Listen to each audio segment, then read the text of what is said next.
We have Isabela Provincial Disaster Risk Reduction and Management Office Head, Attorney Constante Foronda Jr. Mr. Foronda, magandang hapon po. Magandang hapon po. Magandang hapon po. That's quite a mouthful of a title. Yes, oo. Medyo mouthful yung aking title. Kasi ang haba talaga ng PRR or BMC. Yan, oo. Dati alam ko may lang po yan eh. Ano natin? National Disaster Risk. Hindi yun eh. Hindi, basta shorter than that. Oh. Attorney Foronda, Yes. I gather everything is fine in Isabela kahit dyan naglandfall si Christine. Yeah, that's true. In fact, right now we're enjoying good weather. Good weather. Sir, so hindi matindi ang bagsak ng ulan dyan sa inyo? Kahit dyan naglandfall? Hindi. I suppose, well, kung ko lang to, sarili ko lang na speculation. One, binasag ng Sierra Madre. Oo, yung bagyo, yung lakas ng bagyo, yung ulan. Pangalawa, perhaps binagsak na niya lahat doon sa may dinaanan niya, including Bicol. Bicol. Oo. Although posible rin kasi na yung... So attorney, you're saying mahina ang ulan dyan? Correct. Mahina po yung ulan dyan? Yes. Oo. Okay. Kasi concern ko earlier... Nung kasagsagan nung dumadaan si Christine dito, mahina yung ulan. Ngayon, wala. Wala na ngayon. Okay. Kasi sir, ang concern earlier, yung Cagayan River, kasi yun ang parating bumabaha dati at nag-overflow dahil nga, well, maliban dun sa Cagayan River. Kaisa-isahan lamang siyang malaking river dyan sa rehiyon, minsan nagsisedimentation Well, depende dun sa volume ng ulan na binabagsak. Okay, this images or these videos that we're watching, attorney, no? Ano po to? Mga relief goods ba to or sandbagging ba to or ano? I don't know. I don't have a video monitor. Oh, sorry. Yes. Okay. Oo. Sir, so no flooding of significant volume dyan sa inyo? None. Kung meron na, mababaw lang. In terms of damage by winds, hindi rin masyado dahil nasa 95 lang ata yung yung KPH yung bagyo eh. Right. Hindi. Kahit na signal number 3, tropical cyclone wind signal number 3, hindi kami naka-experience ng ganong kalakas na hangin. Oo. Okay, ganito na lang, Attorney Foronda, no? Sinasabi po ng DSWD that a lot of the relief goods have been pre-positioned in critical areas. Do you have the same arrangement there in your province, in Isabela? May mga pre-positioned o nakahanda na, nakabodega na ng mga relief goods? Ganun po ba ang kalakaran ngayon? Ganito ang sistema namin dito sa Isabela. I just don't know about the other provinces. Lahat ng 36 cities and municipalities dito, may kanyang stockpile. Right, okay. Ang probinsya, meron din.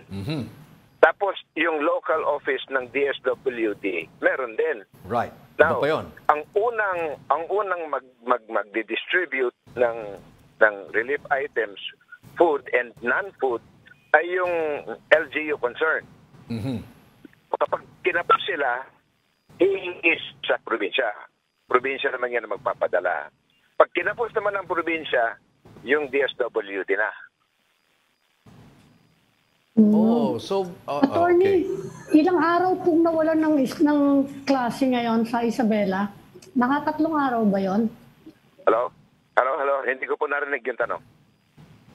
Ilang araw pong nasuspindi ang klase sa Isabela because of the bagyo? Hindi ko po alam. Hindi ko po nasakop yun. Kaya hindi ko po minonitor kung may klase o wala. Okay, attorney, no? Concentrate po ako sa bagyo. Going back to the pre-positioning of supplies and relief goods, mga good for how many days yung supply, let's say, ng probinsya o ng isang bayan? Data dun sa local. Yes. Kasi kanya-kanya sila eh. Okay. Sa probinsya, we had, I think, 6,000 family packs. Okay. Tapos ang DSWD, more than 16,000 family packs. Okay. So we imagine, attorney, na dapat ganun din ang sistema sa mga naapektuang lugar sa Naga, sa Albay, and all that. that there was really no Ay, hindi reason ko- on day one pa lang humingi na ng saklolo sa national. Ay, hindi ko po alam.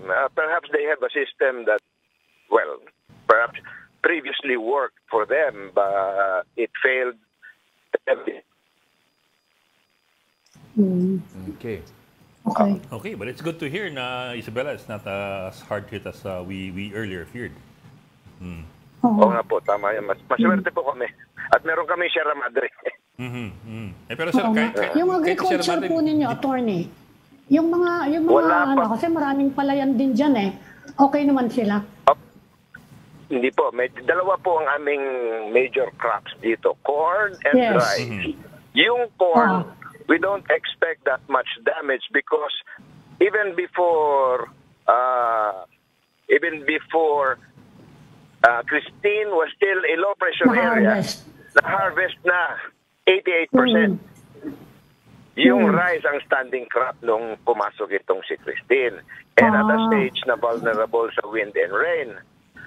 Ang problema, hindi ko palang masabi sa inyo kung yung extent ng rice crop damage because ang Yes. sabi po ng provincial agriculturist, due to the vastness ng aming rice plantation, sa Wednesday Yes. pa niya may bibigay yung damage report.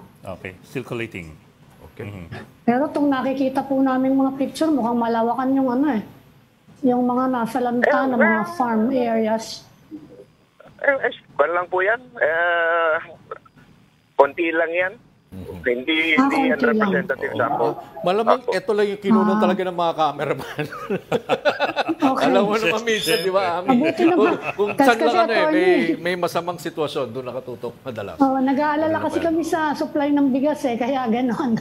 Okay, but it's nice to know, opo. attorney, that Mabuti everything's naman okay naman pala. generally Heavily fine in dependent Isabela. kung Metro Manila sa Isabela sa Yes. rice.